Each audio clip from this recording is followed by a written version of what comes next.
Boa noite, boa noite, boa noite, boa noite. São 8 horas, boa noite, são 8 horas dessa quarta-feira, dia 1º de julho de 2020. Boa noite, estamos dando início ao vivo a mais uma live do Saber. Uma satisfação imensa de recebê-los. Bem-vindos todos, dou as boas-vindas. O meu nome é Mário Vitor Santos, eu sou jornalista, diretor da Casa do Saber, e queria agradecer muito a audiência de vocês.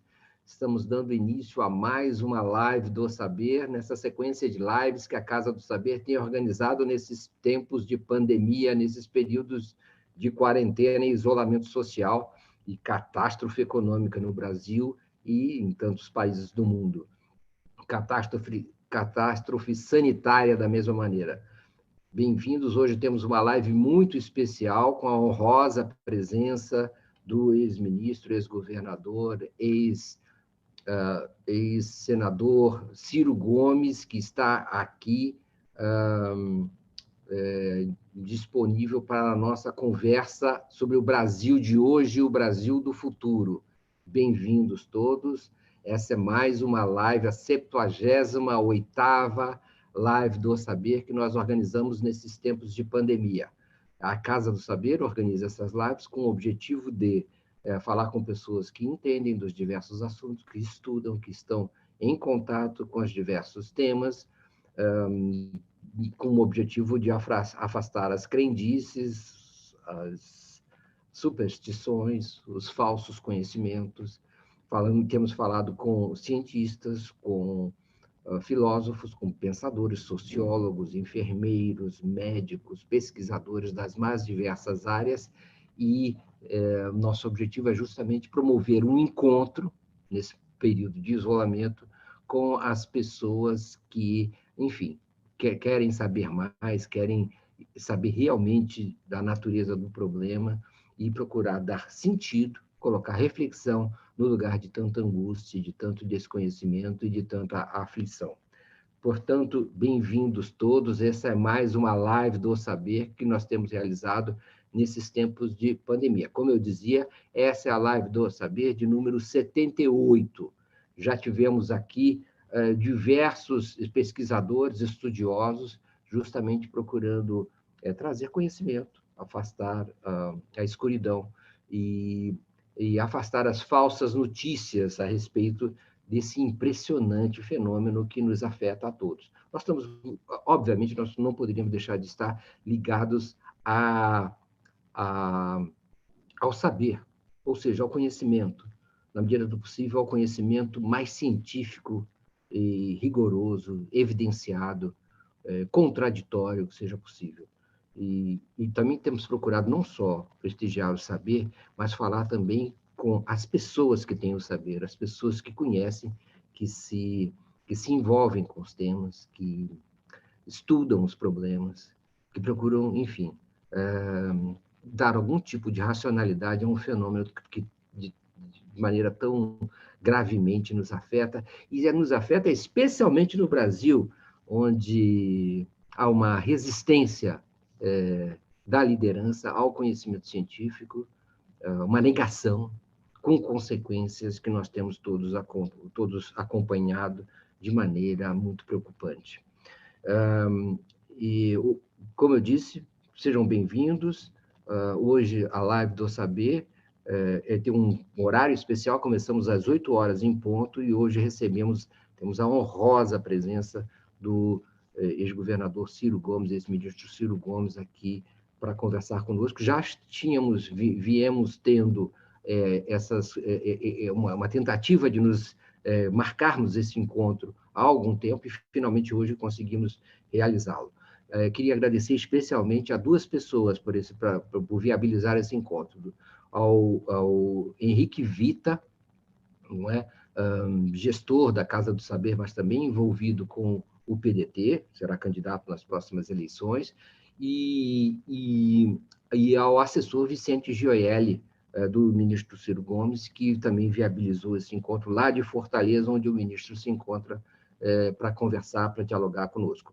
Antes de a gente começar, eu queria dizer o seguinte, essa é a live de número 78 que nós realizamos nesses quase 100 dias de encontros ininterruptos. Amanhã nós teremos um encontro às 16 horas com a tradutora e escritora Rosa Freire da Aguiar, responsável pela... uma escritora, tem um blog, uma página no Facebook, em que ela escreveu o diário de uma confinada. Agora ela transformou o diário de uma confinada no diário de uma desconfinada. E ela vai falar escrever sobre pandemia e sobre essa vivência que ela teve em Paris, e que eu espero que seja um dia a nossa vivência. Todos estejamos, enfim, desconfinados, como ela já antecipa para nós. Ela também é tradutora do Proust, ela acabou de traduzir o primeiro volume das obras Em Busca do Tempo Perdido do Proust, uma nova tradução, e ela também é responsável pela edição e pela publicação dos diários do Celso Furtado, ex-ministro Celso Furtado, a quem ela foi casada com ele, ela viveu com ele, e ela então se responsabiliza pela criteriosa edição das obras do Celso Furtado, e agora estamos no período dos seus diários, valiosíssimos diários desse homem tão importante para a cultura e para a história do país. Nós estamos também patrocinando Bom, amanhã, então, temos Rosa Freire de Aguiar. Na sexta-feira, teremos amanhã às 16 horas, às sexta-feira, às 20h30, teremos um encontro com o psicanalista Romildo Barros, falando sobre pandemia e angústia. A gente fala de angústia para diminuir a angústia, né? A gente falar da angústia é uma forma de, enfim, transformar a angústia em razão, em pensamento, em acolhimento racional da própria dor. Eu queria também dizer assim, estamos patrocinando um podcast do professor Clóvis de Barros Filho, nosso colaborador, que se chama estranho nome, Inédita Pamonha. Fica localizado no site da revista Inspirec. Vá lá e procure descobrir por que diabos se chama Inédita Pamonha. Deve haver uma boa razão filosófica para esse podcast. Além disso, ele também está envolvido com uma emissão chamada Despertar Inspirado. Ele desperta inspirado, ele acorda de manhã inspirado e faz uma emissão no YouTube. Acompanhe também esse tipo de produção intelectual do professor Clóvis de Barros Filho, nosso parceiro. Passamos, então, imediatamente a uma rápida apresentação, porque o currículo dele é enorme, do nosso convidado de hoje, Ciro Gomes. O Ciro Gomes, ele como nós sabemos, hoje ele ocupa a posição de vice-presidente do PDT. Depois ele vai me corrigir se eu estiver falando coisas erradas ou desatualizadas. Ele formou-se em Direito pela Universidade Federal do Ceará, tendo, como nós todos sabemos, ele é uma liderança oriunda do Ceará, tendo atuado como professor de Direito Constitucional e Direito Tributário. Cursou Economia em Harvard, nos Estados Unidos, onde também foi pesquisador visitante na Harvard Law School. Ele tem um extenso currículo na política, foi deputado federal pelo Ceará em 2007 a 2011, ministro da Integração Nacional de 2003 a 2006, ministro da Fazenda de 94 e 95, governador do Ceará de 91 a 94, prefeito de Fortaleza de 89 a 90. Isso. E deputado estadual pelo Ceará de 83 a 89. Foi também candidato à presidência da República, como todos sabemos, em 98, 2002 e 2012. Lançou recentemente o livro Projeto Nacional, O Dever da Esperança, pela editora Leia, nesse ano de 2020. Também é autor de No País dos Conflitos, com coautoria com a Miriam Leitão e outros, da editora Revan, em 94. O Próximo Passo, uma alternativa prática ao neoliberalismo, coautoria com o Roberto Mangabeira Unger, de quem o Ciro Gomes é uma espécie de colega de caminhada intelectual. Pela editora Top Books em 95, e um desafio chamado Brasil, pela Record, em 2002. Ciro Gomes, muito obrigado pela sua presença, é uma honra, uma gratidão imensa revê-lo de novo na nossa Casa do Saber, onde você já esteve, e dessa maneira agora, de maneira, vamos dizer assim, da maneira, enfim, que se tornou normal, a gente pode dizer assim. Ciro, uma honra tê-lo aqui. Fale para a gente do Brasil do presente, que é esse Brasil que você está vendo, e quais são as possíveis perspectivas que se abrem para o futuro. Boa noite. Boa noite, Mário Vitor Santos. Muito obrigado a você pelo privilégio, pela gentileza com que me apresenta, pela oportunidade de voltar à Casa do Saber, que é um think tank dos mais relevantes, se não o mais relevante, na minha opinião, na sofrida nação brasileira, que, como você mencionou muito lucidamente, costuma muito mais cultivar a superstição e as frivolidades do que propriamente a reflexão mais profunda. Isso me permite cumprimentar todos os que fazem a Casa do Saber, da sua direção, do seu corpo diretivo, desde lá do grupo de amigos que se reuniu ao redor de aulas, ao redor de um bom vinho, né? Eu conheço essa história, e que agora se transformou nesse farol para iluminar a discussão brasileira. Um reparo apenas em tempos trágicos de ministros com currículos polêmicos. No meu currículo, alguém levou a informação imprecisa que eu tenho estudado economia em Harvard. Eu fui visiting scholar em Harvard por 1 ano e meio e trabalhei na área de economia política, mas eu não tenho nenhuma graduação em Harvard. A minha graduação é aqui no Ceará, na Universidade Federal. Obrigado pela correção. Sim, mas não é culpa sua, foi algum entusiasta meu que exagerou aí, mas eu tenho que tomar conta disso porque os tempos são estranhos nesse assunto também no nosso país. Eu não sei qual é a metodologia, mas eu lhe digo que eu estou basicamente muito preocupado. Eu diria de trás para diante que eu vejo o Brasil na pior situação da sua história. Não é só da sua história trágica do passado, mas da sua história em todos os tempos. É claro que eu sei que há momentos de disrupturas talvez mais graves, mais doloridos na vida brasileira, mas o concurso de causas, o concurso de faces que se apresenta nessa crise brasileira é que me fazem chegar a essa percepção. E também vamos dizer, a semente daquilo que impede o Brasil de tentar construir a alternativa, que é o que mais me comove hoje, pelo desastrado encaminhamento, data máxima vende, é o que eu penso, ninguém precisa concordar comigo, vamos debater, da atual conjuntura brasileira. Como é que eu vejo as coisas? Eu vejo que o Brasil hoje tem uma crise que tem 3 camadas. Uma camada nós recebemos de fora, que é uma certa crise das democracias representativas do planeta Terra. Não por acaso, e eu creio mesmo que não é por acaso, os 3 países que têm anotado mais mortes no mundo nesta pandemia são 3 grandes democracias, sob o ponto de vista eleitoral ou da tradição histórica, que é a América do Norte, administrada também meio que na contramão da ciência, das obviedades com que os cientistas recomendaram o tratamento desse assunto, o Reino Unido, a mesma coisa, e logo em seguida o Brasil. Quer dizer, o Brasil está em segundo lugar já, caminhando aceleradamente para ser o primeiro lugar no mundo. Então, essa crise da democracia representativa é um fenômeno mundial que, acredito, deve-se ao colapso quer dizer, a incapacidade que o pensamento progressista da humanidade teve de se adaptar ao colapso do experimento soviético, do experimento marxista-leninista.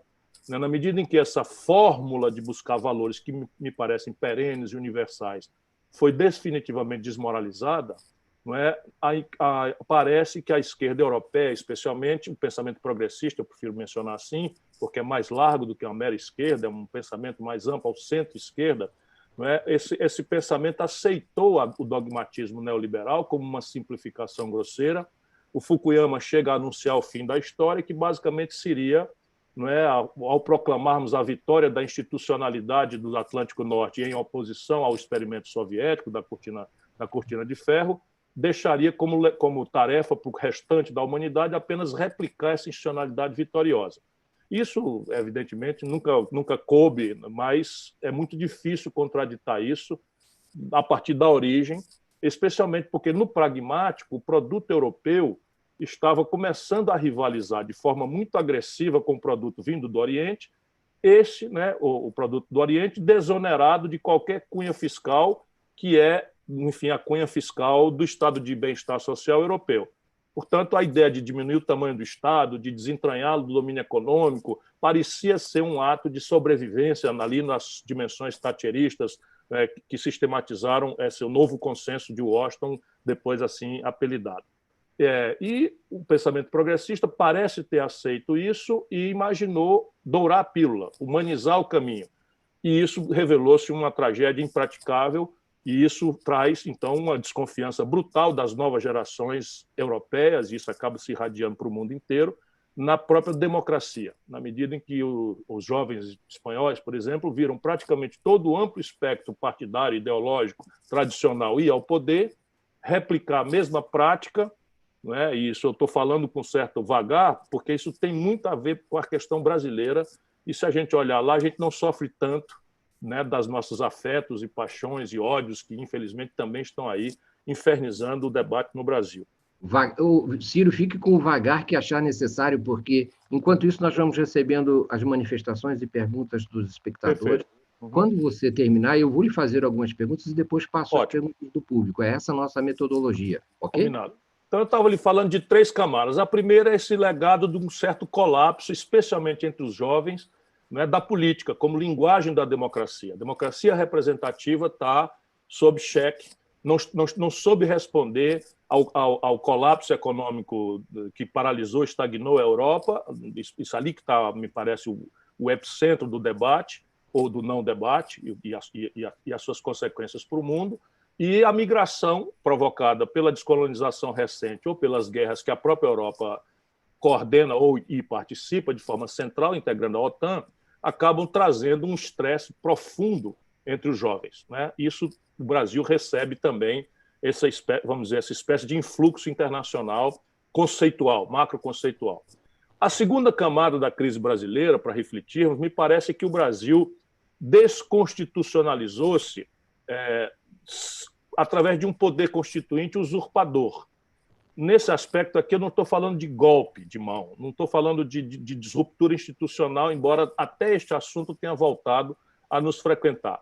Eu falo assim, se você consultar a população brasileira, e eu fiz isso recentemente nesse meu livro, né, compulsei todos os levantamentos de opinião, a sociedade brasileira parece desejar as mesmas fundamentações de economia política que a Constituição de 88 anunciou prodigamente.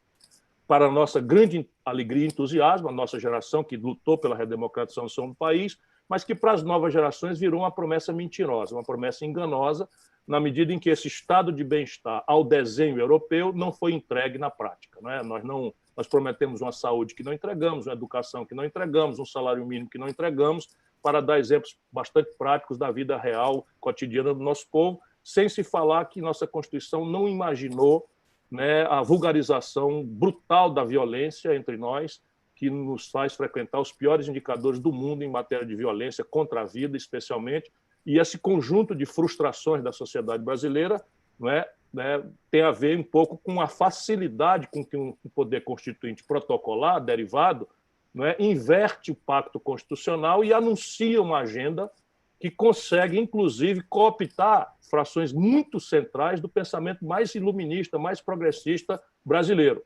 Se a gente se distanciar um pouco das paixões e ódios, o povo brasileiro votou de forma madura, em forças arejadas, progressistas, desde a redemocratização, desde o Fernando Henrique até cá, tirando, evidentemente, a experiência atual do Bolsonaro, o povo brasileiro votou de forma progressista, de forma social-democrata, mas não conseguimos entregar a Constituição. Então, há uma desconstitucionalização a partir de um símbolo pragmático, que nós vamos ter que discutir com muita inteligência, por isso eu adorei sua intervenção, como, aliás, gosto de tudo que você pensa, escreve e fala. Não é? Esse é o privilégio de um artista da palavra, como é você, jornalista conhecido de todos. Pois bem, o Constituinte derivado meteu na Constituição um truque, que está proibido gastar no concreto, no prático, por 20 anos mais do que gastou esse ano.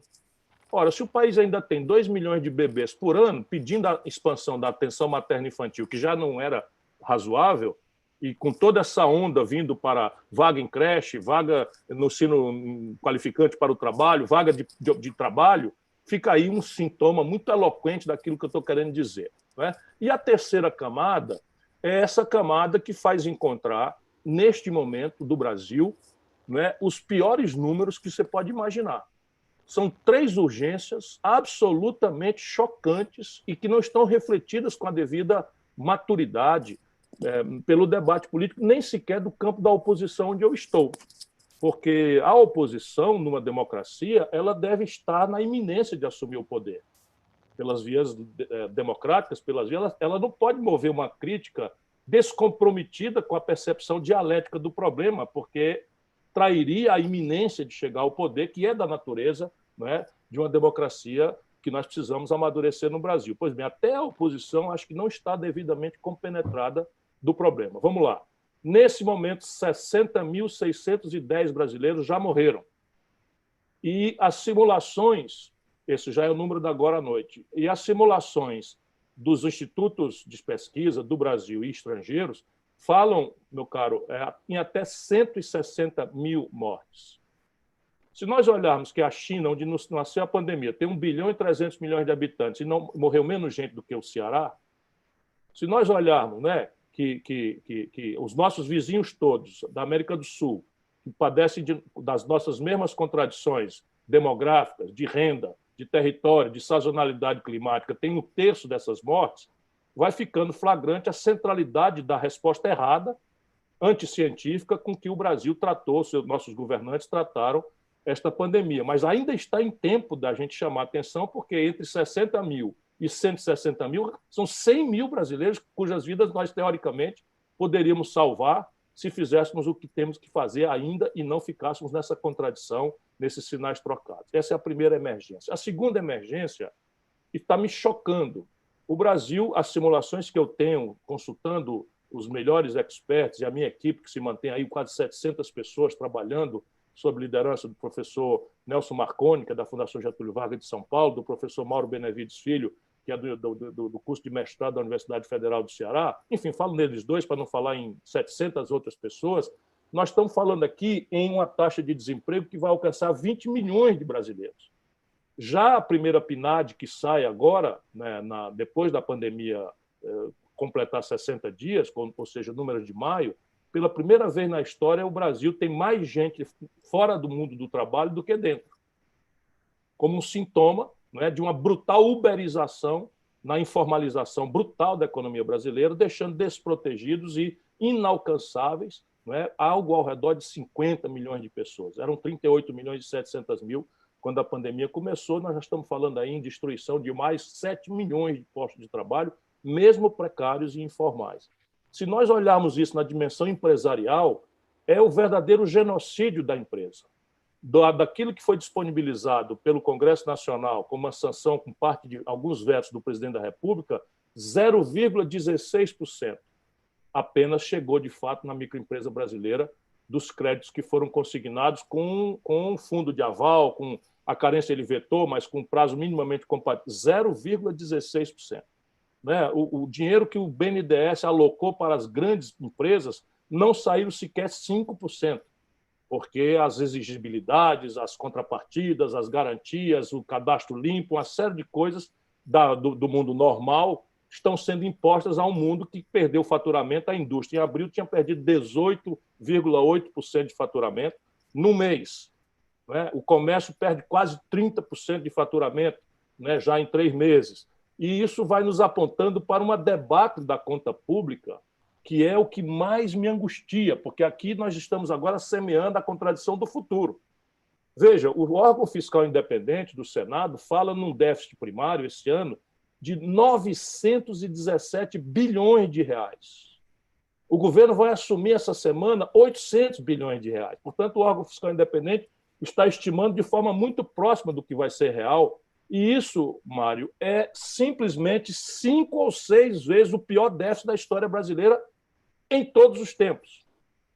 Se isso acontece, a dívida pública, pela primeira vez, vai galopar acima da proporção de 100% do PIB, que é um número crítico para incrementar a aversão a risco de aplicadores no Brasil, que já estão indo embora em grande volume. Se nós tomarmos a Bolsa de Valores antes da pandemia, nós tínhamos perdido 70 bilhões de dólares em 12 meses, de fuga de capitais, pela absoluta inconfiabilidade com que o Brasil sequer reflete sobre a sua questão estratégica. Ora, se isso é fato, a dívida pública começa a encurtar o seu prazo e virar quase moeda, trazendo de volta um velho filme de ameaça inflacionária, que não tem cabimento hoje por causa da estagnação sem precedentes, mas que fica aí como uma espada de Damocles a sancionar, punir qualquer esforço de recuperação econômica minimamente decente que nós precisamos para enfrentar fluxo e estoque desse passivo socioeconômico sem precedentes da vida brasileira. Esse sintoma está dado. Hoje, não é, a dívida pública brasileira, suas frações que estão vencendo, o governo já não tem condição de rolar, a não ser pagando 3 pontos percentuais acima da Selic. Se nós temos deflação, ou seja, a inflação está abaixo de zero, nós estamos assistindo no Brasil, o único lugar do planeta Terra, a taxa de juros real em elevação, em plena pandemia. Então, se acharem pouco, aqui está o desenho com números, que é onde eu procuro me refugiar das minhas paixões. Eu também não sou imune a elas, sou um militante, eu não sou um observador da cena nacional brasileira.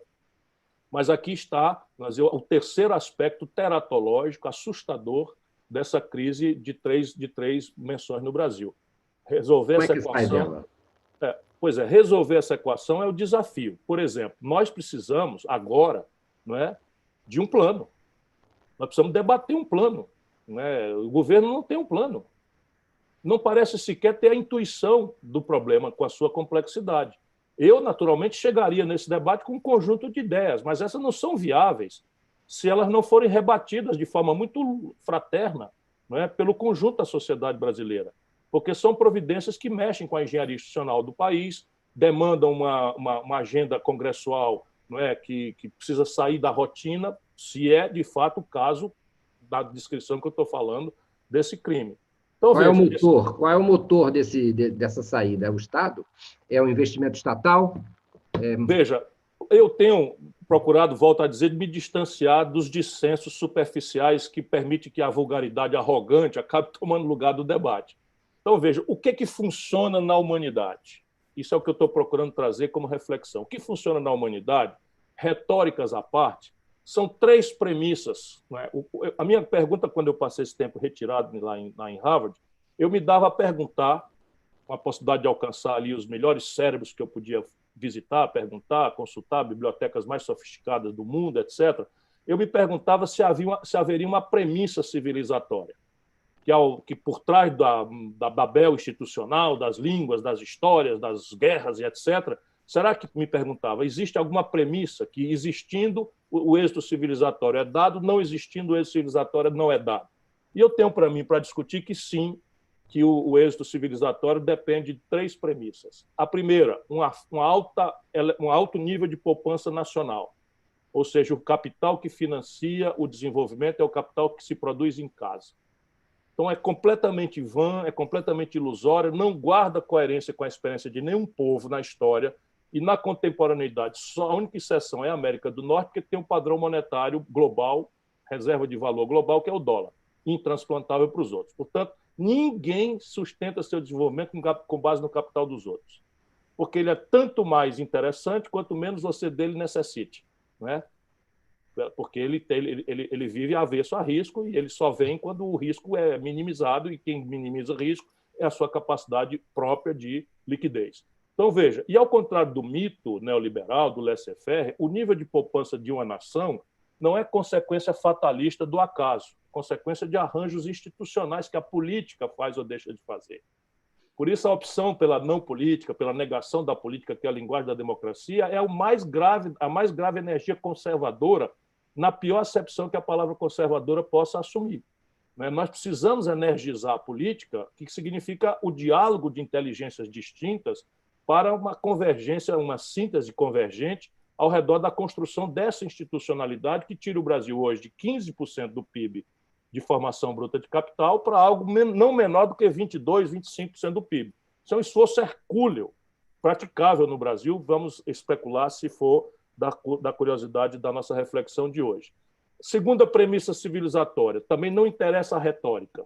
A institucionalidade é a mais variada, mas parece ser condição sine qua para o êxito civilizatório uma coordenação estratégica entre Estados fortes, à nossa preferência democraticamente fortes, mas, infelizmente, nem assim, nem isso necessariamente é verdade.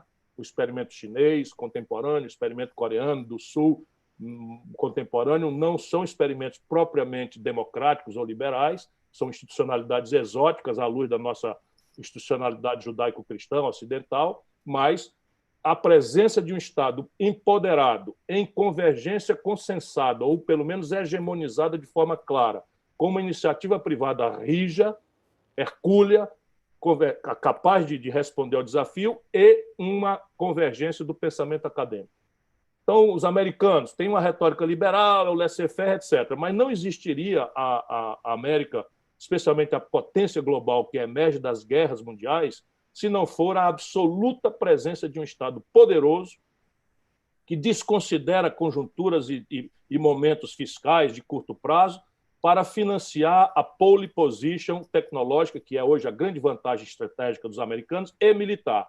Então, qual é a razão da indústria poderosa dos Estados Unidos? É a encomenda governamental a pretexto de defesa, a pretexto de corrida aeroespacial, agora estão fazendo todo um esforço para nanomateriais, semicondutores, enfim, mecatrônica de última geração, etc., etc., para chegar em Marte. Não interessa se vão chegar em Marte ou não. Daqui até lá, trilhões de dólares terão sido investidos para manter a América do Norte como locomotiva do esforço tecnológico do mundo e a maior máquina militar, sem o que os seus interesses hegemônicos não serão mantidos, especialmente pela emergência de outra potência, que aí também vale a pena, por institucionalidade completamente diferente, mas ali você vai encontrar o quê? Um poderoso Estado Nacional, uma iniciativa privada absolutamente agressiva, é um turbocapitalismo, com uma retórica de partido único, institucionalidade de partido único, e um esforço acadêmico em pesquisa, ciência, tecnologia, educação de massa, que prepara as novas práticas de vanguarda. Então, são essa segunda premissa. Então, elevação de poupança, convergência estratégica, Estado, empresas, universidade, e um investimento ingente, que pode ser crônico, as primeiras universidades inglesas estão ali pelo século XIII, ou agudo, o experimento coreano do Sul, não é, que pega o Brasil lá na frente, nos anos 80, e nos deixa olhando para trás de forma longínqua pela aposta que fizeram em educação. O que quer dizer que é possível, no lapso de uma geração, você revolucionar esta base, que é o investimento ingente. Mas não é só educação para a ciência e tecnologia. Então, parece ser uma coisa remota, mas o Brasil está devendo nas três grandes premissas civilizatórias. Poupança baixa, uma confusão ideológica que, em pleno século XXI, segunda década do século XXI, o poder brasileiro faz a apologia do neoliberalismo, como nenhum intelectual mais minimamente qualificado defende esta impertinência. Não é?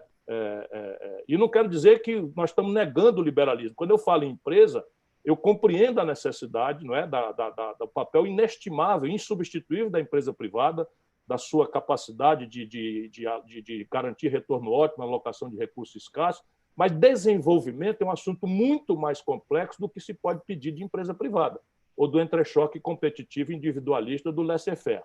E o Brasil deve muito gravemente ao investimento ingente. Nós temos uma escola que dá vontade de chorar, por média. O Brasil garante vaga a 18 de cada 100 garotos de 18 a 25 anos, quando a nossa vizinha Colômbia, muito mais pobre do que nós, dá 42 vagas a cada 100 de 18 a 25 anos. Cuba, que é mais pobre do que o Ceará, que é um dos estados mais pobres do Brasil, dá vaga a 52 pessoas de 18 a 25 anos.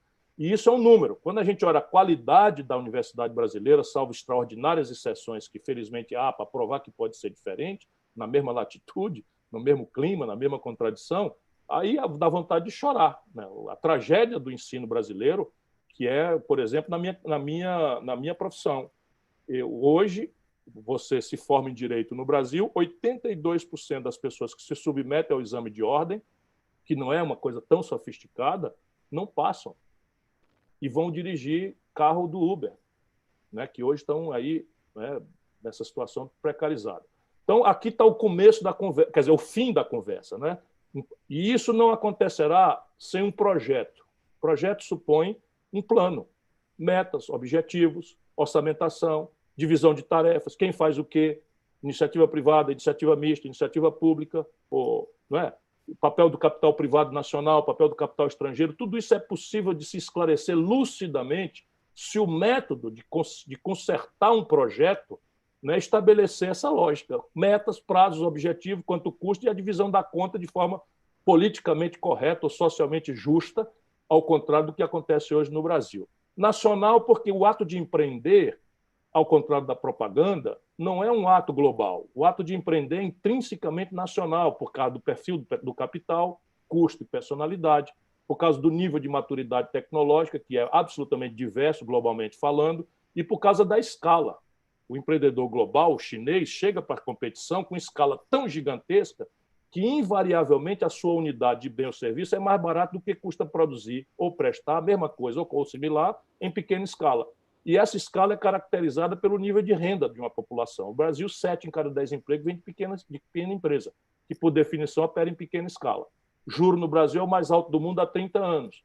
Não existe sequer as expressões em português de seed money, angel money, venture capital, porque são as novas ferramentas financeiras, os novos produtos que se associam à inovação, ao jovem, não com garantia real, com ajuizamento de risco baseado em antecedente, porque a inovação não tem antecedente. Isso tudo é a característica do Brasil. E, para virar esse jogo, nós precisamos dar uma olhada no Brasil que temos hoje. Repare, se nós olharmos os motores que animam o crescimento econômico, eles estão enguiçados todos.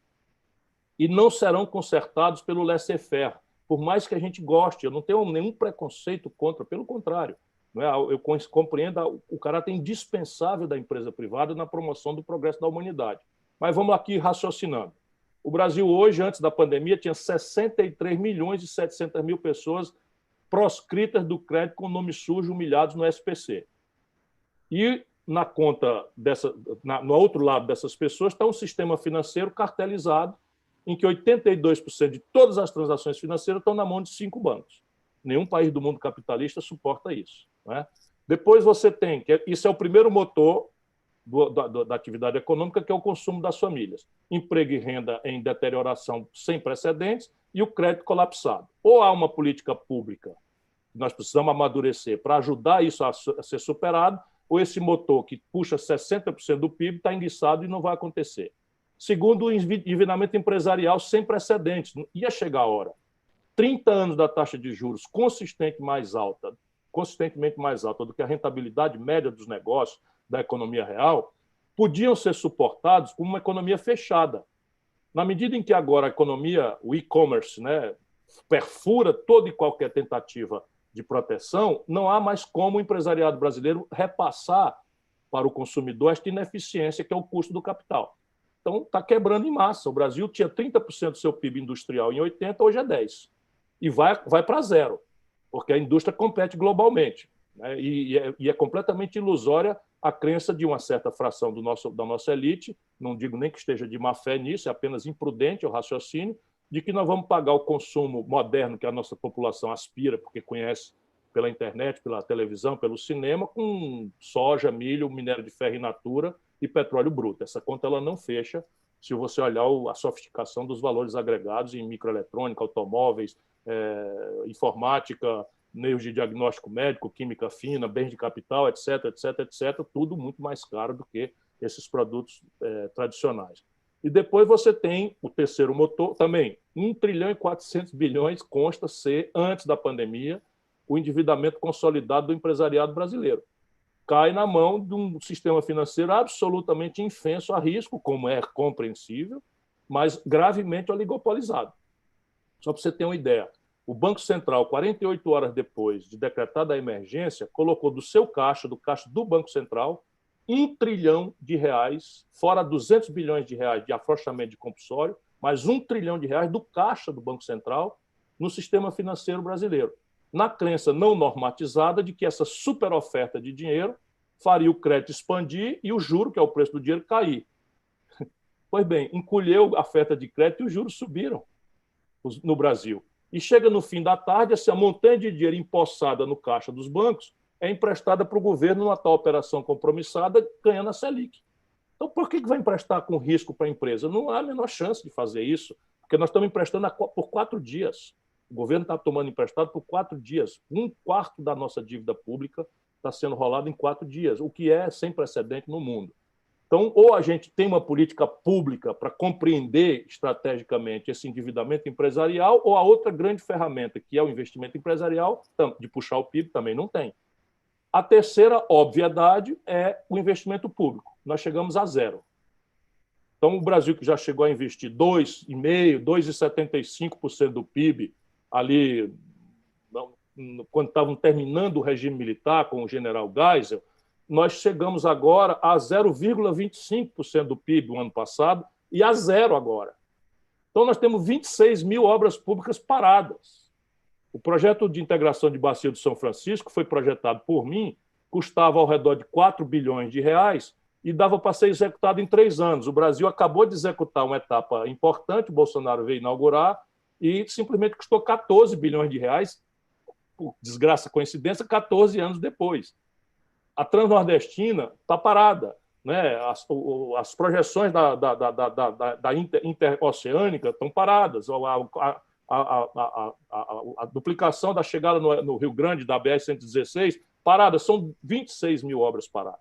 Sem investimento público, nós vamos encontrar uma sociedade que metade do povo não tem saneamento básico.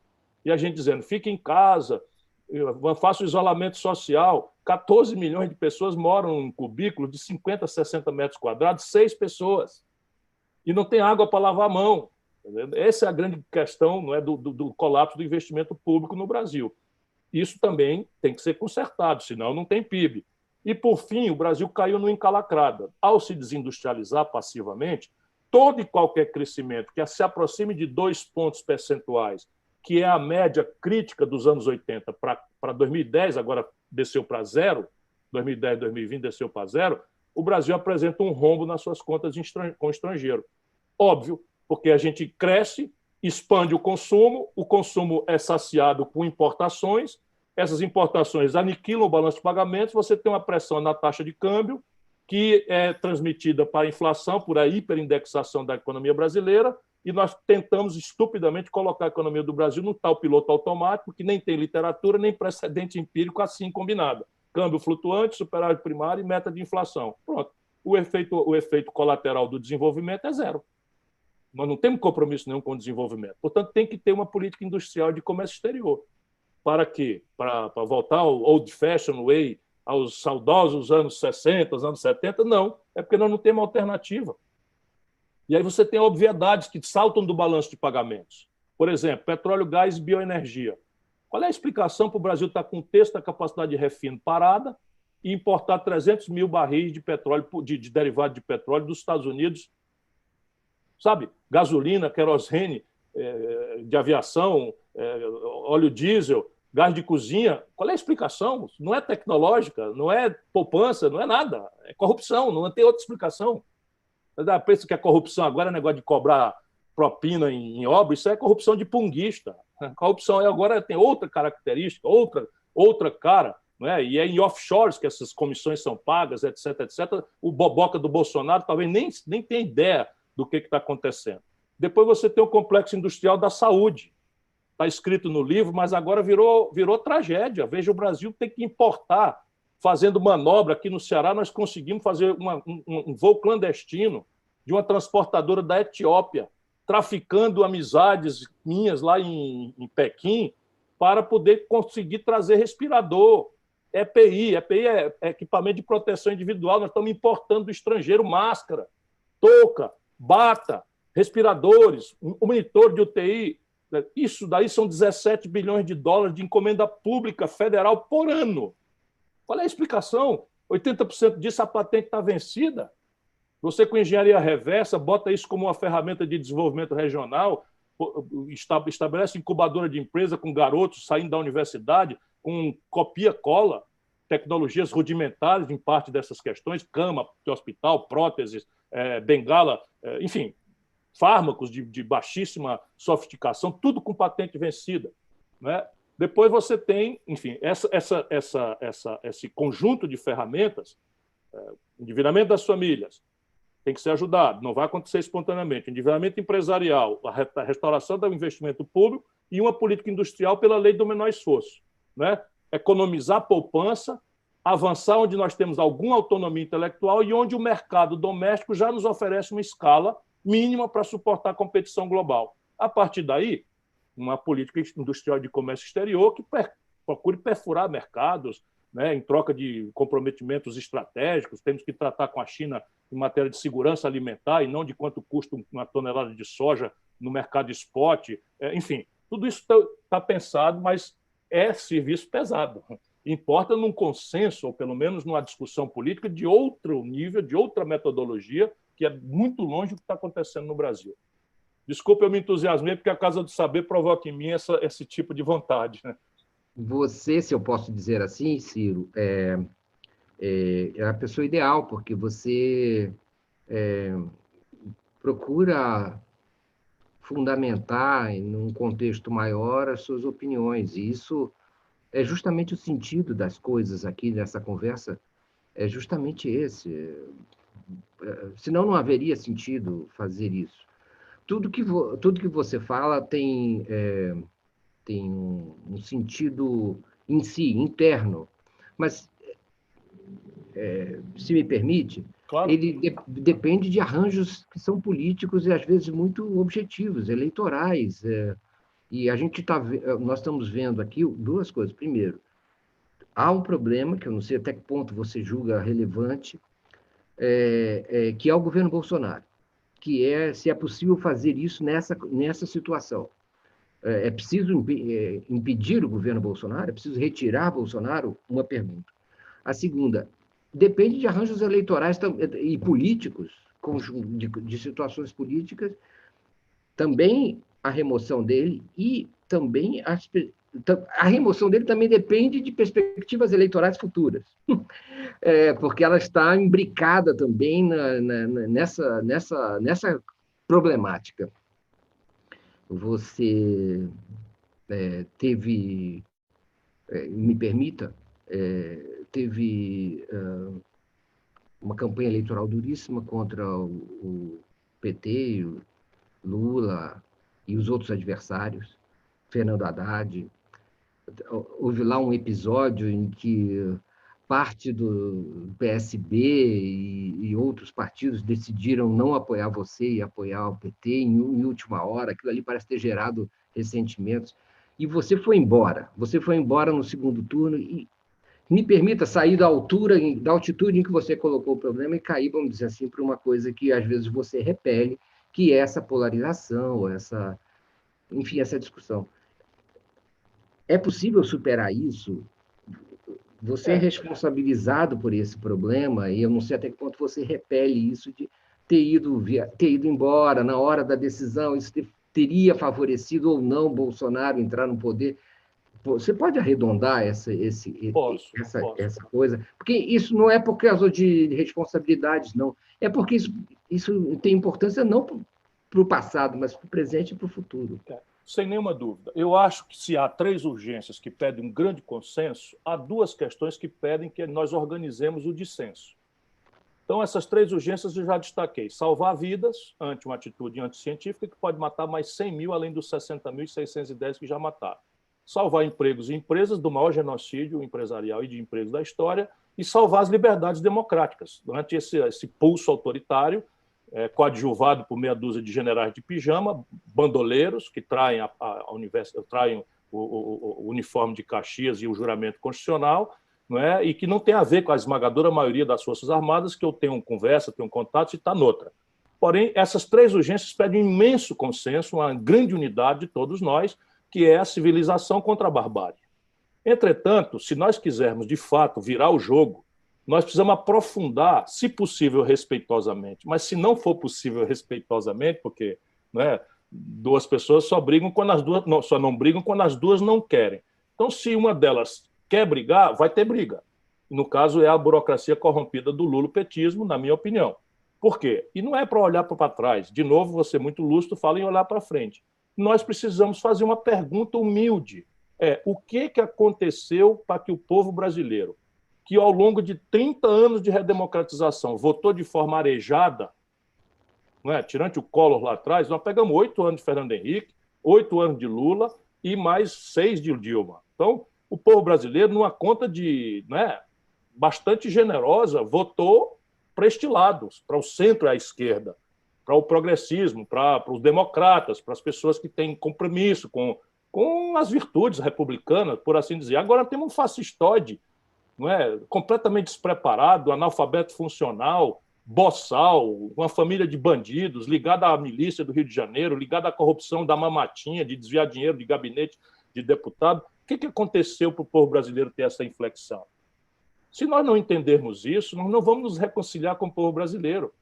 O que faz a burocracia lulopetista? Chama todo mundo de fascista e de gado e se vitimiza, como se tivesse tudo sido uma grande conspiração para afastar o Lula, né, do primeiro e único do poder total e eterno no Brasil. Eu não concordo mais com isso, e eu não concordo com a autoridade moral de quem ajudou 30 anos.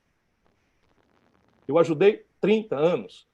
Olha que eu aguentei bobagem do Lula, com gravíssimas potencialidades de hostilidade à vida brasileira, de forma com muitos outros democratas. Eu posso recuperar para você, se estiver sendo enfadonho, você me interrompe.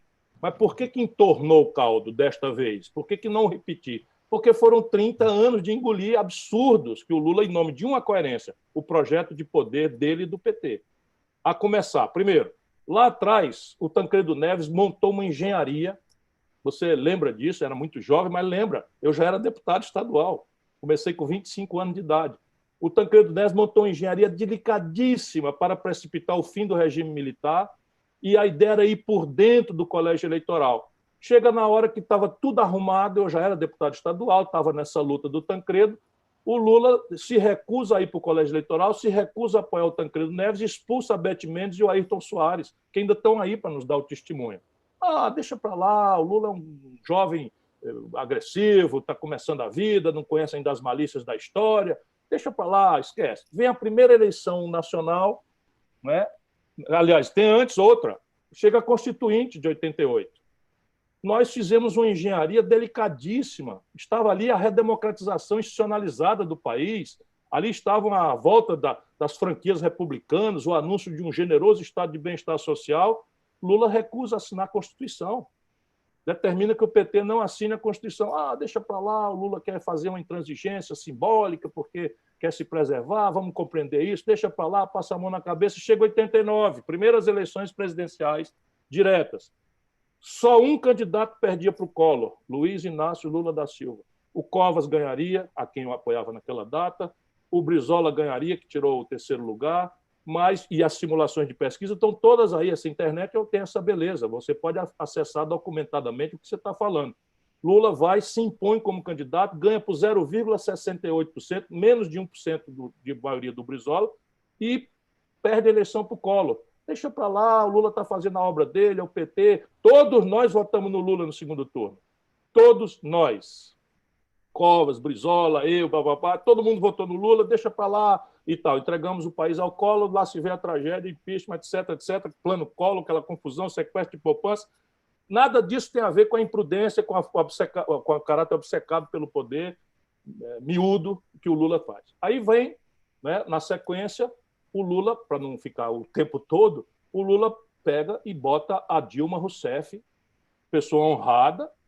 Eu tenho um testemunho de que a Dilma é uma senhora honrada, mas que não tinha experiência de nada, botou ali para ele continuar mandando. A Dilma não foi capaz de reunir um terço dos deputados no primeiro ano de mandato, coisa que o boçal do Bolsonaro está fazendo, não é? Embora com linguagens que não precisava, mas não reuniu um terço, inexperiência, faz uma contradição absurda, acusa o opositor de fazer uma coisa que ela vai fazer, e achando pouco, o Lula bota o Michel Temer. Sei que vocês em São Paulo têm uma cordialidade, uma coisa e tal, mas eu e o Lula conhecemos o Michel Temer há 40 anos. O Michel Temer roubava no Porto de Santos de forma vulgar. Né? E o Lula bota esse homem que não tinha voto, não tinha nada na sucessão do Brasil. Entrega Furnas para o Eduardo Cunha. E o Eduardo Cunha disse, Lula, isso é protesto público. Eu fui processado pelo Michel Temer, porque denunciei na época, eu fui processado pelo Eduardo Cunha, e o Lula ficou poderoso demais, não tinha que dar satisfação a ninguém, entrega Furnas para o Eduardo Cunha, que rouba o dinheiro e vira presidente da Câmara Federal, terceiro na linha de sucessão. Ia dar no que deu.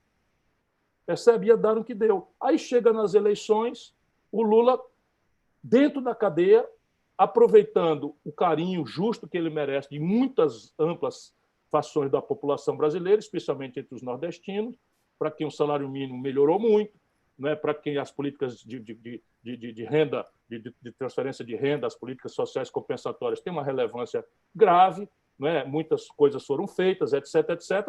O Lula se anuncia de dentro da cadeia candidato a presidente do Brasil. Em vigor a lei da ficha limpa, que ele colocou em vigor e anunciou que agora o mundo ia se acabar, blá, blá, e tal, e mente para a sociedade brasileira, descaradamente, isso tudo eu estou denunciando. E aí chega no fim, me chama para aperfeiçoar essa farsa. Se eu fosse um ambicioso, eu tinha aceito. Eu denuncio. Por quê? Porque ninguém sabia quem ia ganhar as eleições de 2018, mas todo mundo sabia que a debacle econômica, 3,2% de queda do PIB no ano, 3,5% de queda do PIB no outro ano, a notícia generalizada de corrupção, a contradição de nomear o Levi, de fazer um tarifaço no dia seguinte da reeleição, estabeleceram um estelionato eleitoral que a Dilma se desconstituiu no povo. A CUT estava fazendo protesto contra a Dilma. Pois bem, o Lula resolve, então, pegar o Haddad, né, o Fernando Haddad, cuja experiência no ano anterior, tinha sido perder as eleições na cidade de São Paulo, com o apoio do Lula e meu, um ilustre membro da Casa do Saber, que é uma pessoa que eu tenho muito bem querer, foi indicada pelo nosso partido, o PDT, para vice dele, né? O Haddad tira 16% dos votos. O Haddad perde em todas as zonas eleitorais de São Paulo, na classe média, na classe alta, na classe pobre, na favela. E o Lula recruta esta pessoa para aperfeiçoar uma fraude em que ele era o candidato e assina manifestos, eleição sem Lula é fraude, como se não existisse um país. E eu sou o culpado? Então está bom, vamos raciocinar, agora vamos para os números. Eu tirei quase 13 milhões e 500 mil votos. O Haddad tirou 31 milhões de votos. 13 mais 31 dá 44 milhões de votos. No primeiro turno, o Bolsonaro tirou 49. Está entendendo? Olha o número aqui. Se todos os meus votos se somaram, como de fato se somaram aos votos do Haddad, são 31 milhões de votos do Haddad, com 13 milhões, vou botar 14 milhões de votos meu, isso dá quanto? 44 milhões. O Bolsonaro, no primeiro turno, tirou 49. E no segundo turno tirou 57 milhões de votos. 68% do eleitorado de São Paulo votou no Bolsonaro contra o Haddad. 68% do eleitorado de Minas, que tinha dado a vitória a Dilma contra o Aécio, que era ex-governador recente, e ninguém sabia o que era o Aécio, depois conhecemos, né? A Dilma ganhou do Aécio. 70% do eleitorado de Minas votou no Bolsonaro. 70% do eleitorado do Rio de Janeiro votou no Bolsonaro, 70% do Rio Grande do Sul votou no Bolsonaro, 70% do Centro-Oeste, 70% do Norte. E agora esse povo todo é fascista, todo mundo é gado, todo mundo é agora, né, parceiro da escalada antilulista e tal. Isso falta humildade. Se não houver humildade para compreender, vai acontecer, sabe o quê? Vamos esperar as eleições de 2020. Vamos esperar, vamos ver o que o lulopetismo vai ter de voto nas grandes cidades brasileiras. Veja o que está acontecendo em São Paulo. O PT perdeu 1/3 dos vereadores na antivéspera do dia de filiado. Por quê? Porque o jovem brasileiro não vai mais ficar sendo humilhado nos bares e academias por aí afora, defendendo o indefensável. Então, você dizer, não sabia, eu não estou nessa de coisa menor, não. O Palocci era braço direito do lulopetismo. O Palocci era braço direito, comandou a economia do Brasil, depois foi chefe da Casa Civil no governo da Dilma, protagonista, eu sei de perto. Porra, o cara é réu confesso, devolveu 100 milhões de reais roubados, e nós vamos fazer de conta que não teve corrupção, sabe? É explorar uma ignorância que não cabe mais no povo brasileiro. E eu falo isso para quê? Para me vingar? Não, é porque dessa vez não dá mais, daqui para frente eu sou cúmplice. Eu não estou falando que eles manobraram, que fizeram. Me convidou para participar dessa farsa, em que ele, depois declarado inelegível, seria eu o candidato. Só que eu sabia claramente que isso não era direito, porque se nascesse um presidente da República eleito por uma fraude dessa natureza, com o tamanho do problema que o Brasil tem, não tinha autoridade para governar o país. Essa é a grande tragédia brasileira. Agora, tinha duas perguntas e uma é muito relevante, eu respondi só a segunda. A primeira é, o Bolsonaro tem que ser impedido, não é porque é um péssimo governo, é porque ele, quanto mais, de forma quanto mais, comete crime de responsabilidade, assim como está tipificado na lei, diferente da Dilma. A Dilma não tinha base jurídica nenhuma, porque o pretexto de pedalada fiscal não é em si crime de responsabilidade, e fora não seria doloso, porque, né, pressupõe na teoria da culpa que a pessoa faz isso de caso pensado.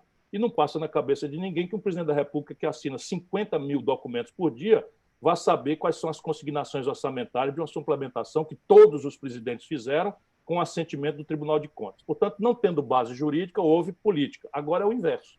O Bolsonaro comete crime contra o regular funcionamento das instituições, isso é crime de responsabilidade, quando ele confraterniza na porta do quartel-general do Exército com pessoas que pedem o fim do regime democrático, do regime civil, para intervenção militar, explicitamente fechar o Congresso, fechar o Supremo, ele comete crime, atenta contra o regular funcionamento das instituições.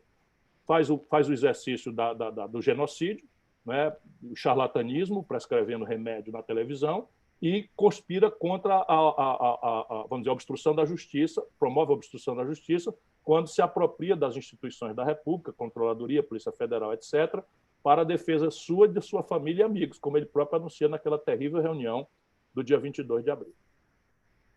O ministro vai responder 5 perguntas dos nossos espectadores, mesmo que isso signifique uma espécie de estupro no nosso tempo combinado. Eu vou tentar ser mais breve. Não, mas não é isso que eu estou, não é isso que eu estou me referindo. É justamente um pedido, uma vênia sua, no sentido de contemplar as pessoas que estão aqui. Daniel Andrade lhe pergunta: Ciro, como você sabe, a educação é a única coisa que vai mudar o Brasil. Como fazer com que as melhorias nessa área não sejam desfeitas por um outro Weintraub? Essa é uma pergunta-chave para o Brasil. Nada sério se faz no lapso de um governo. Nada. Portanto, a política pública ela tem que estar institucionalizada. Quando for do querer estratégico da nação, ela tem que entrar no enrijecimento sadio da institucionalidade.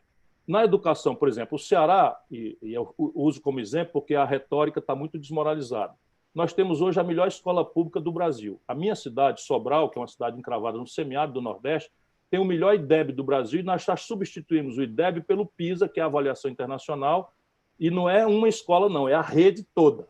82 das 100 melhores escolas básicas do Brasil estão. Por que está acontecendo? Porque virou uma política pública que foi apropriada por um conjunto de institucionalidades.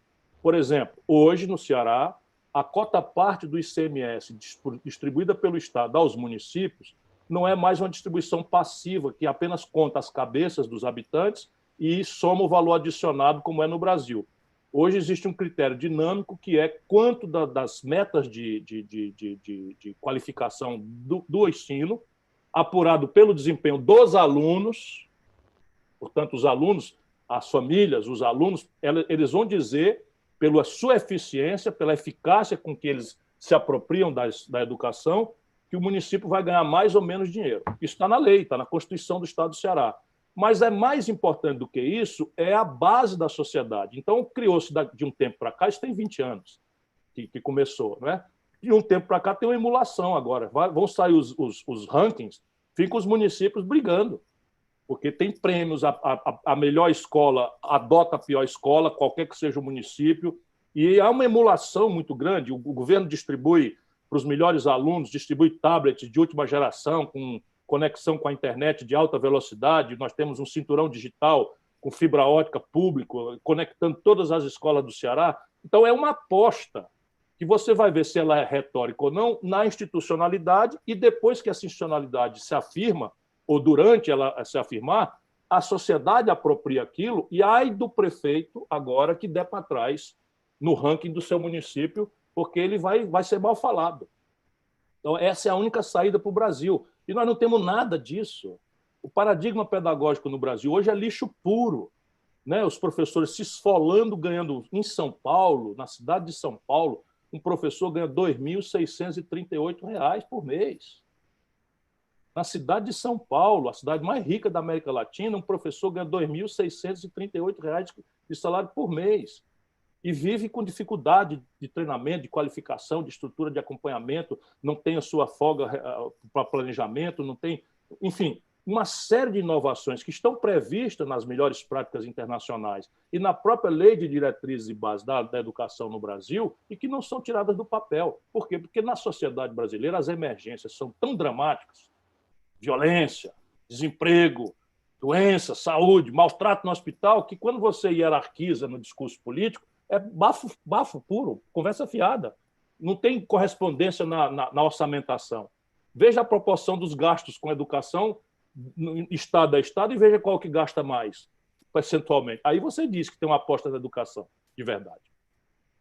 O Enio Eclectos, essa pessoa se identifica assim, Enio Eclectos, fala o seguinte, muito interessante, o programa Pro Brasil dos militares representa uma digressão dentro do projeto neoliberal de Guedes.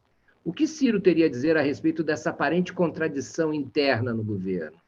Eu acho que o Guedes não demora, porque o Guedes eu conheço de longa data, não quero depreciá-lo pessoalmente, mas como figura pública ele precisa ter paciência, embora ele seja jejuno, novato no ramo, ele precisa saber que aqui é o lugar da crítica e de aceitar ser criticado, porque é assim que funciona. O Guedes é um aluno medíocre de Chicago, dos anos 80, vem de lá e vira um anel-ganhão de dinheiro naquela fímbria, não é, que em muitos lugares do mundo é crime, mas que no Brasil, por uma legislação difusa, de propósito, ou muitas omissões, lacunas, etc., a especulação financeira campeia. E assim, pega um tranche de R$1 bilhão de um fundo de pensão e especula. Se ganhar dinheiro, bota no bolso. Se der prejuízo, espeta na contabilidade do fundo de pensão. Simplificando, é mais ou menos como é que o Guedes fez a fortuna dele, ele e uma turma grande aí, né, que ele representa. E não conhece o Brasil, parou de estudar, parou de ler. Nenhum professor do Guedes reconheceria hoje, né, esse ideário maluco que o Guedes está estabelecendo no Brasil e que não guarda nenhum nexo dialético com a nossa vida e nem com a retórica dele próprio. Porque, veja bem, um camarada que está entregando um déficit primário de 917 bilhões de reais e, pela primeira vez na história, uma dívida pública que ascende a 100 bilhões e não tem uma proposta. Porque o tempo, como diz aqui o ilustrado matuto do Ceará, o tempo ruge. Por quê? Porque os tempos tributários impõem certas coisas que o Guedes talvez não saiba, que é a anterioridade. Então, o princípio da anterioridade, uma coisa para valer ano que vem tem que ser deliberada esse ano. Algumas coisas que pode se fazer têm status constitucional. E isso demanda 4 turnos de votação. Em assunto tributário é penoso. Por quê? Porque tudo que tem que se fazer é para beneficiar o interesse popular difuso, desorganizado, atomizado, desinformado, contra um grupo minoritário que será alcançado, será onerado, e que está informado, financia campanhas, tem influência nas grandes mídias, etc., que vai lutar em cima, não é dizer assim, eu não quero pagar imposto. Eles vão dizer o seguinte, mais dinheiro para esses políticos roubarem. Pronto, caiu no goto do povo, porque ninguém está percebendo qual é o impacto na vida real do povo de uma dívida pública que está virando 26% dela um giro de 4 dias. Daí, para virar inflação, está um soprinho de nada. Vai ver quanto do nosso povo tem equipamento ou sem a pedagogia disso em horário da televisão, explicando como é que faz, chamando alguém para dar uma metáfora, explicando. Não tem. Por quê? Porque tem uma dissonância cognitiva na elite brasileira que é quase neurolinguística. Né? Essa elite brasileira quer que o mundo se acabe e não está nem aí para a sorte da nação brasileira. Mas, Ciro, a pergunta... Então, vamos lá, os militares. Os militares. Então, vamos, os militares brasileiros... Para o Brasil e militares, hein? Então, vamos lá. O que é o Pró-Brasil? Eu vou dizer para o amigo que me perguntou. É um PowerPoint.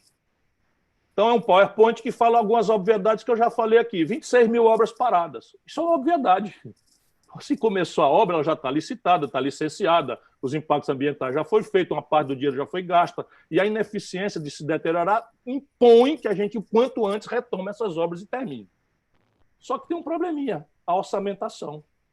Então, e os militares brasileiros, o que é? Os militares brasileiros são excelentes militares, mas eles têm uma formação rasa que é do imaginário dos anos 50.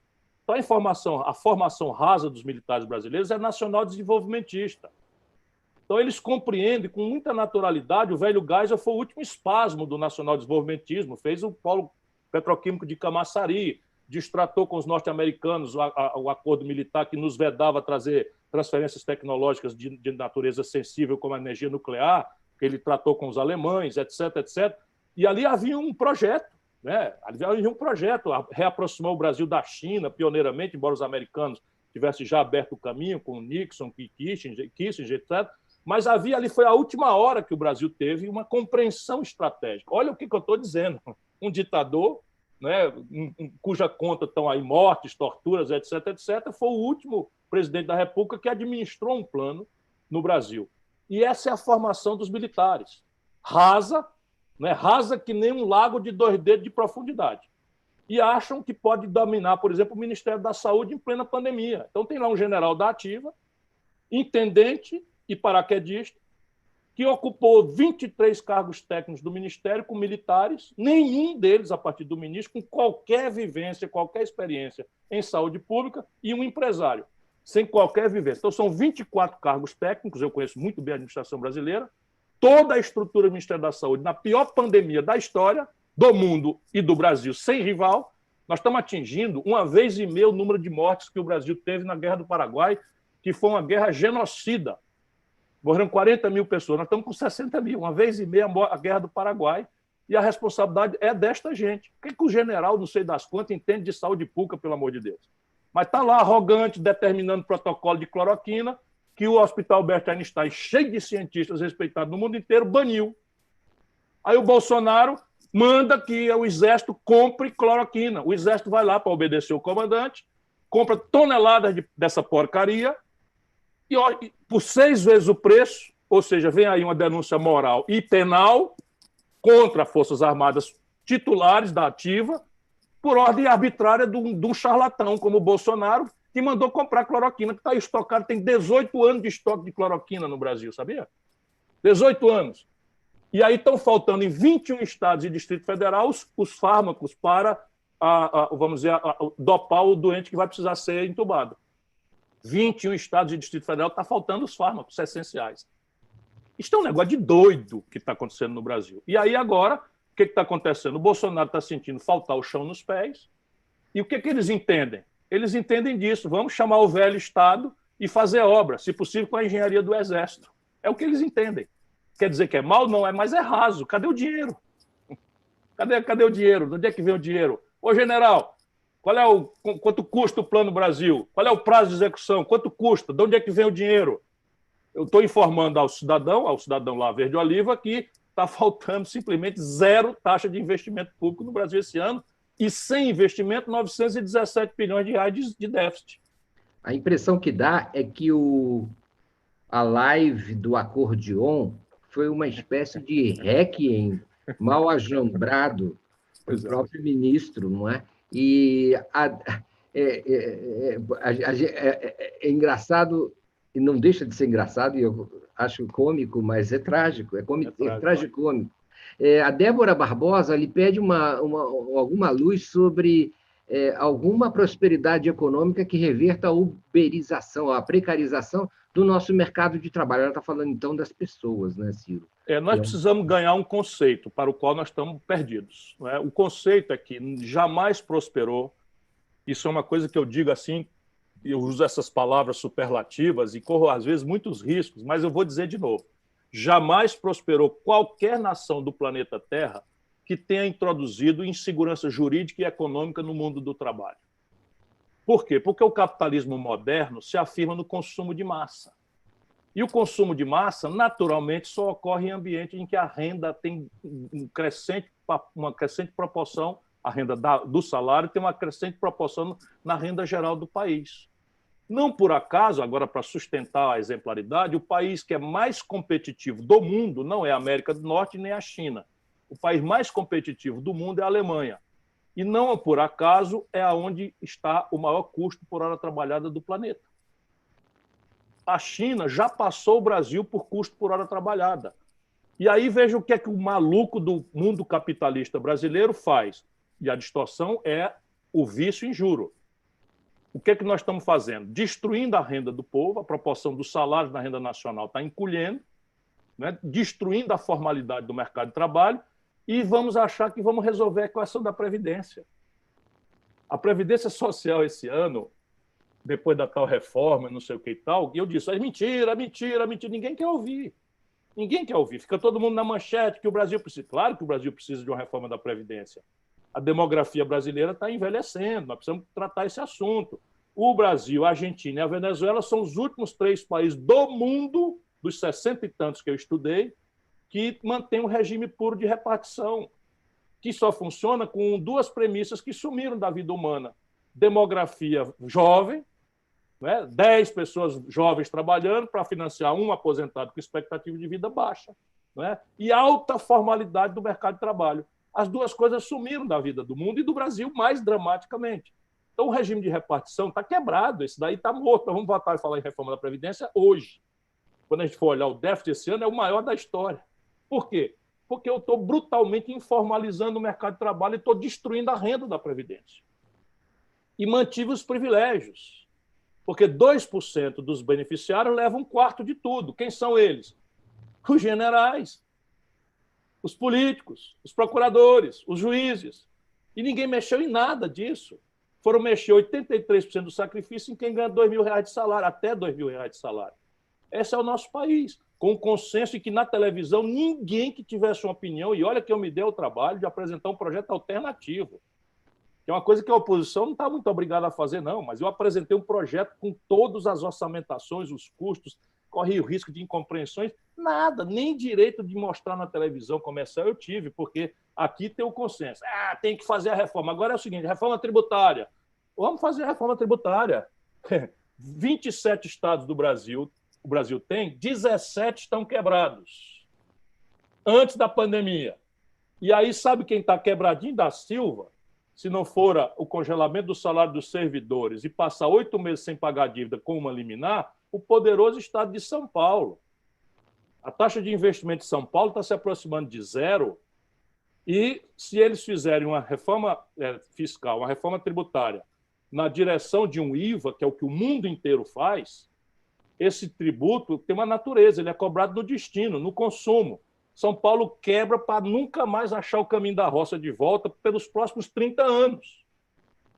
Percebe? Então ninguém quer discutir nada sério. Eu digo o mundo político aí, Paulo Guedes, sabe de nada do Brasil. Bolsonaro, isso é um idiota completo. Infelizmente vai fazer um grande mal ao país, mas é um idiota completo. E nós brasileiros estamos nessa, mandar estagiário para a presidência da República. Né? Então como é que a gente formaliza o mercado de trabalho? Primeiro, expandindo a economia. E essa é uma opção que o Brasil abriu mão de tê-la organicamente, quando numa madrugada o Fernando Henrique quebra o país e administra um banco central privado com Armínio Fraga de madrugada na casa dele, em Brasília. E ele, então, diz assim, o real perdeu a âncora cambial e nós agora temos que estabelecer que a nova âncora deixa o real desvalorizar, isto vai melhorar um pouco o balanço de pagamentos do país na primeira hora e a inflação que vai surgir disso nós vamos enfrentar agora com uma âncora fiscal. Então, nós vamos anunciar um punhado de providências. O governo fiscalmente mais ruinoso da história do Brasil, depois que quebra o país, eu posso sustentar o que eu estou dizendo com números. Eu era ministro da Fazenda, a carga tributária brasileira era 27% do PIB. O Fernando Henrique, 8 anos depois, entrega com 32,5% do PIB. O investimento desceu para perto de 0, o salário dos funcionários foi 8 anos congelado, sem reajuste, e a dívida pública, que era 38%, passou a 78% do PIB em 8 anos de uma brincadeira, elogiada até hoje por uma certa fração da elite do país. Então, esqueça, eu não estou culpando, eu já tive uma honra e uma satisfação de abrir um debate com ele, até, enfim, não é uma coisa pessoal. Eu já falei aqui muitas vezes do Fernando Henrique, que tem uma passagem civilizatória na vida do Brasil, enfim, mas a concepção estratégica é absolutamente ruinosa com números. Com números, né? E ninguém rebate os números que eu apresento. E vão para outra coisa, do meu temperamento, como se o meu argumento mais enfático fosse um problema emocional, né? A minha zanga com o PT é uma coisa de mágoa, é sempre assim, reduz para não enfrentar um debate que exige inteligência. Nós não temos mais alternativa, percebe? Então, como é que se faz? Expande a economia, e hoje não tem como expandir com câmbio flutuante, superávit primário e meta de inflação, combinadas entre si, isto daí, o efeito colateral é qual desenvolvimento possível. E nós que crescemos a 6,25, 6,25 por 50 anos, entre 30 e 80, caímos para 2,2 entre 80 e 2010 e agora zero entre 2010 e 2020, ainda não contados os 9 pontos que vão cair esse ano de 2020. Morreu. Se você não cresce a economia, distribuir renda é sangrento. Por quê?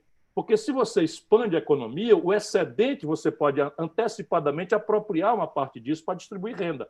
Se você não cresce a economia, trata-se de tirar de quem tem hoje e está acostumado para distribuir para quem não tem. Com uma diferença, quem não tem está desorganizado, desinformado, vivendo uma vida selvagem, descrente da luta política, tendente a repetir os discursos da elite dominante, imposto demais, imposto é para político roubar, e a minoria ativa e organizada apropria o poder real para si. A eleição se constitui com aquele universo popular, mas a operação das instituições se opera no lobby. Por isso que nós temos o sistema tributário mais regressivo do planeta Terra. Nós só cobramos imposto aqui de pobre e de classe média. O imposto de renda líquido dos ricos no Brasil é de 6%. Sabe quanto é nos Estados Unidos? 40%. Das faixas altas de aqui é 6%. Se você pegar a alíquota nominal de 27% e sair cortando isenções, renúncias fiscais, não sei o quê, papapá e tal, é 6%. O que quer dizer... Mas se for pessoa jurídica... Não, pessoa jurídica aí é ridículo. Aí é ridículo. Né? O cara ganha R$1 milhão como... Não preciso dizer, uma determinada profissão que está todo dia na nossa casa, ali na telinha e tal, R$1 milhão e 200 mil reais, 15%, pessoa jurídica. E não tá roubando, não, hein? É a legislação brasileira que permite, que legaliza a elisão fiscal. Agora, um miserável da classe média ou da pequena burguesia, minúscula burguesia, que ganha R$2.050, paga 15% igual o cidadão que ganha R$1 milhão.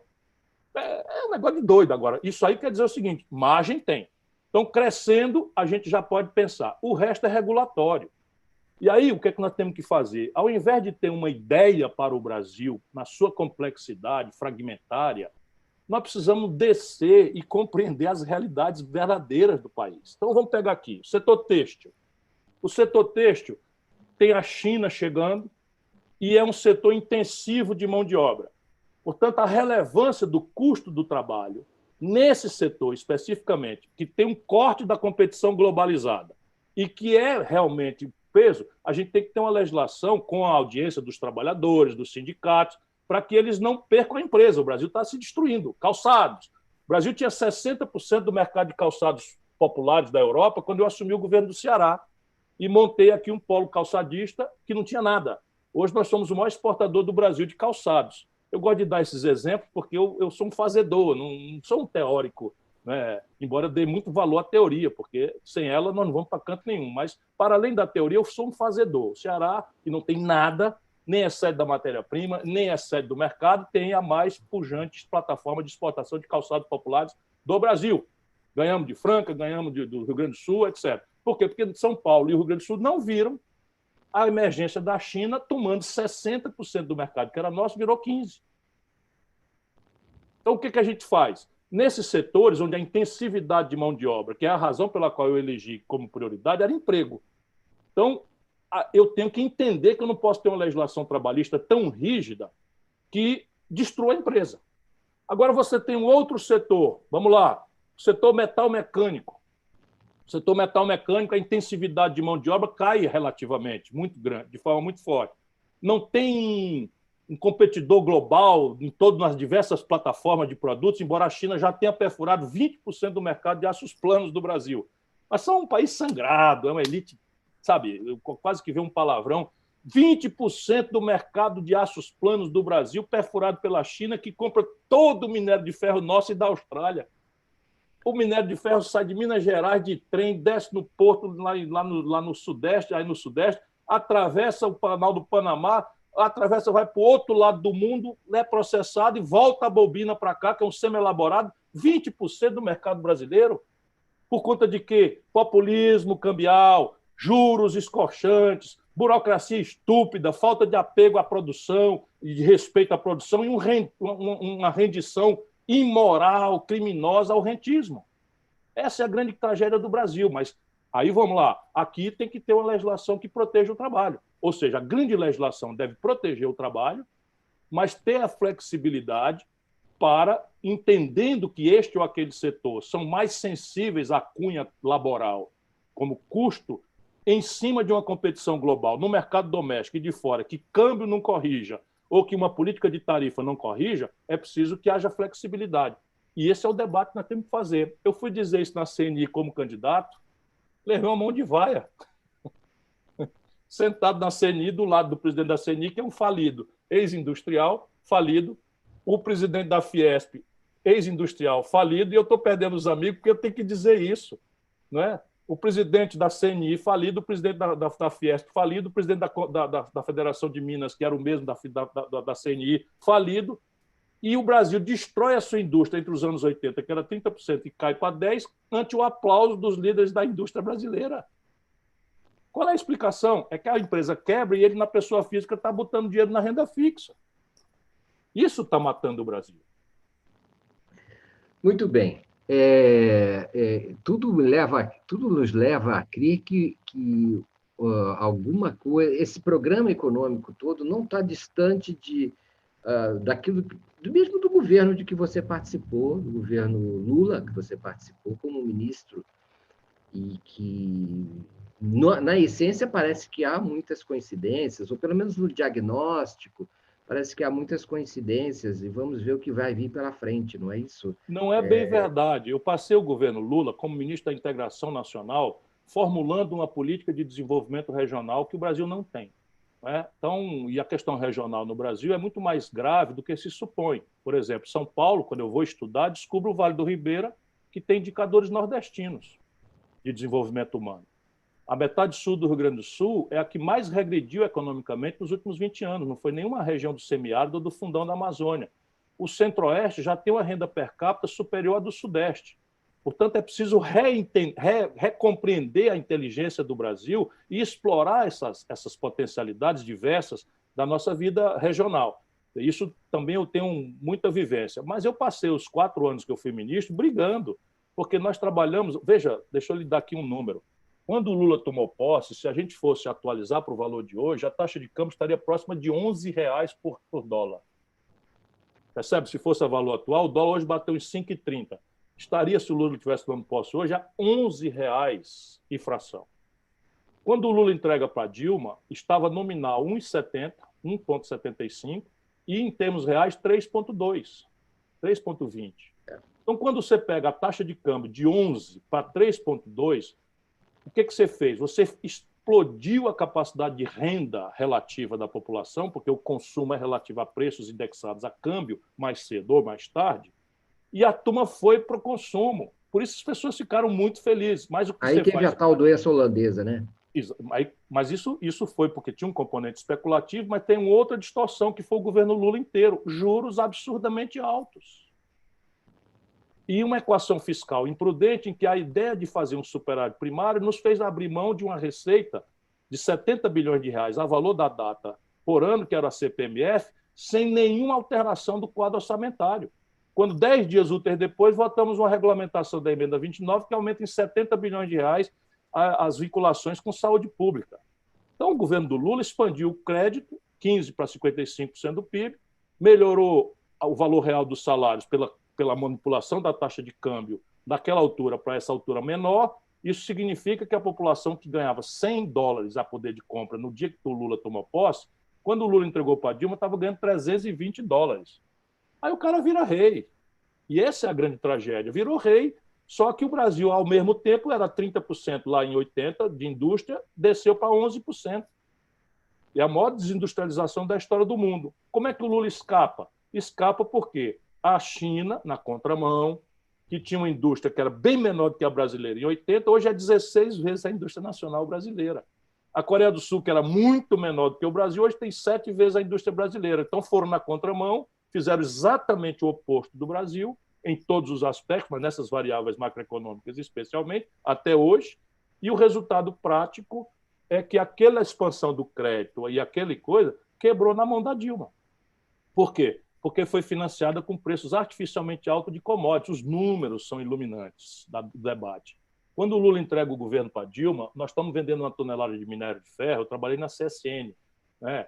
O meu amigo Benjamin Steinbrück. Quando a gente estava ali, o Brasil estava vendendo a tonelada de minério de ferro por $190, quando o Lula entregou para a Dilma. No dia que a Dilma foi derrubada, a cotação estava em $30. Quando o Lula entregou para a Dilma, estavam vendendo o barril de petróleo por $110. No dia que a Dilma foi derrubada, estavam vendendo por 30. É o mesmo filme que lá atrás derrubou o Fernando Henrique e nunca mais o PSDB ganhou eleição nacional. Por quê? Porque as pessoas se sentem lesadas. Elas ganhavam a poder de compra $300, foram para o crediário, compraram as coisas e, de repente, segura na brocha que eu vou tirar o chão, a escada de vocês. Pendura aí na brocha. Sabe o que aconteceu? 15% para 55% do PIB de expansão do crédito virou 70 milhões de brasileiros com nome sujo no SPC. 5.500.000 microempresas no Serasa, na antessala da falência. O salário mínimo, que era 320 a poder de compra, no dia que a Dilma tomou posse, virou 200, pela desvalorização cambial que ela experimentou e pelo tarifaço, a população perdeu renda. São Paulo pegou tarifa de 30% no dia seguinte da reeleição da Dilma.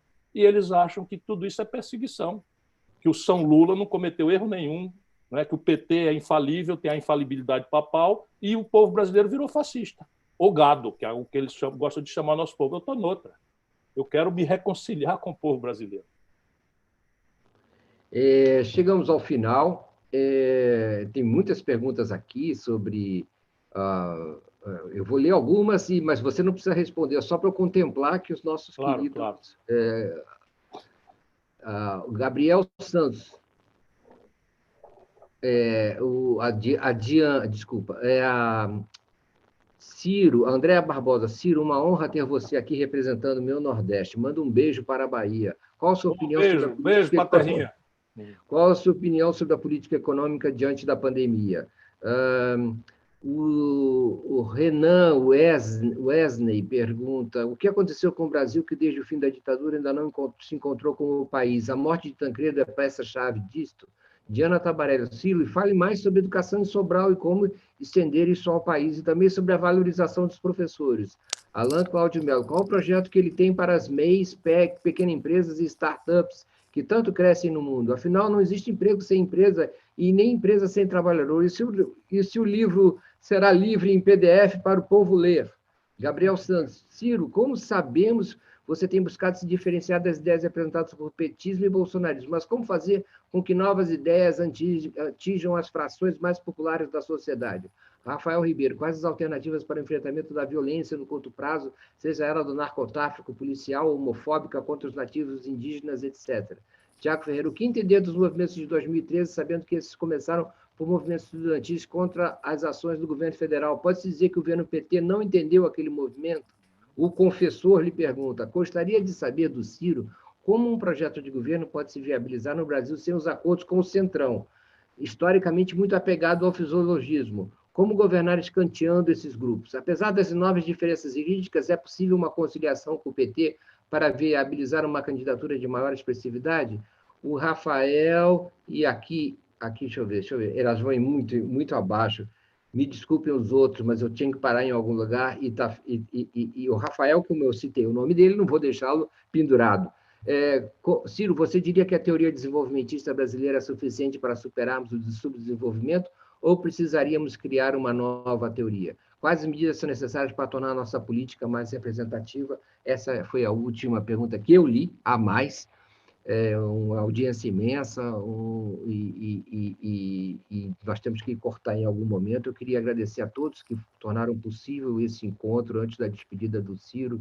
Eu queria agradecer pela equipe da Casa do Saber, o Bruno Santos, videomaker, o gestor de sistemas Danilo Andrade, o gestor de mídias sociais e designer Denis Fernandes, os curadores Isadora Jardim, Guilherme Pérez, toda a equipe da Casa do Saber e da rede de canais Snack de YouTube, que administra o nosso canal, com 1,2 milhão de pessoas, muitas delas assistindo a nossa transmissão de hoje, o que nós agradecemos muito. Eu queria dizer também o seguinte: amanhã nós temos Rosa Freire da Aguiar, às 16 horas, e na sexta-feira, Romildo Barros, às 20h30, falando sobre pandemia e solução ou reflexão a respeito da angústia. Ciro Gomes, foi uma satisfação, um prazer, uma honra tê-lo aqui. Muito obrigado. E foi um debate imenso que durou muito mais do que nós tínhamos previsto, graças à sua generosidade. Muito obrigado, Ciro. Muito obrigado a você, Mário Vitor Santos. Obrigado a todos da Casa do Saber por esse privilégio. É sempre uma alegria se eu posso estar consigo, se é a garantia de um debate interessado no Brasil, plural, que valoriza a inteligência, a informação, que espanca o preconceito e as superstições que infernizam a discussão brasileira. E o conjunto de perguntas que ficaram aí remanescentes, eu estou sempre por todas as redes procurando responder. Mas a resposta concreta, básica, é a seguinte: o Brasil tem saída. Não é? A base física brasileira segue sendo extraordinariamente generosa. Não é mais o que explica a riqueza, mas não deixa de ser uma vantagem comparativa você ter biodiversidade, solos agricultáveis férteis, um clima que permite colher culturas tropicais e temperadas no mesmo dia, não é? Uma província mineral generosa, pródiga, uma biodiversidade que é base de uma biotecnologia muito mais enriquecedora do que derrubar a floresta e perseguir índio, que é uma tragédia medieval que está se agravando no Brasil.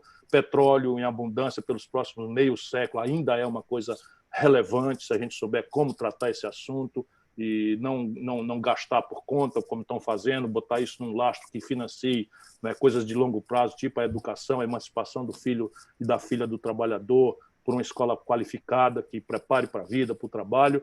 Né? O povo brasileiro tem mostrado em muitas oportunidades que, dando-se a ele a oportunidade, é capaz de qualquer prodígio. Mas hoje no Brasil está fracassando dramaticamente a política. E eu quero lembrar, terminando e agradecido mais uma vez, que a política é a linguagem da democracia. Só tem saída para mudar se nós energizarmos a política. E aí não existe salvador da pátria. Esse é o grande desserviço que uma certa esquerda latino-americana, que entre nós existe também, é o culto à personalidade. É a crença de que 210 milhões de pessoas, é aquele de quem nós vamos esperar que de cima para baixo resolva os problemas. Isso é tudo mentira, nunca houve vi isso na história da humanidade. A humanidade prospera quando ela constrói consensos, e esses consensos, às vezes, são construídos com violência. Eu espero que não seja no caso brasileiro, mas os norte-americanos nem sempre foram essa potência de riquezas, foram uma guerra civil tremenda, grave, não é? Os europeus têm traumas terríveis. O Brasil pode experimentar um caminho não violento, não é? Sob o ponto de vista do conflito de ideias, mas é preciso estabelecer o conflito de ideias, porque salvador da pátria não existe, o céu não é perto, né? Mas tudo é perfeitamente praticável no nosso país, desde que nós construamos uma corrente de opinião que sustente, né, um projeto com as continuidades necessárias, não das pessoas, mas das ideias. Muito boa noite, obrigado a você mais uma vez, Mário, pela generosidade com que me recebeu mais uma vez. Muito obrigado, ministro. Gente, boa noite. Acabou. Até a próxima. Tchau, tchau.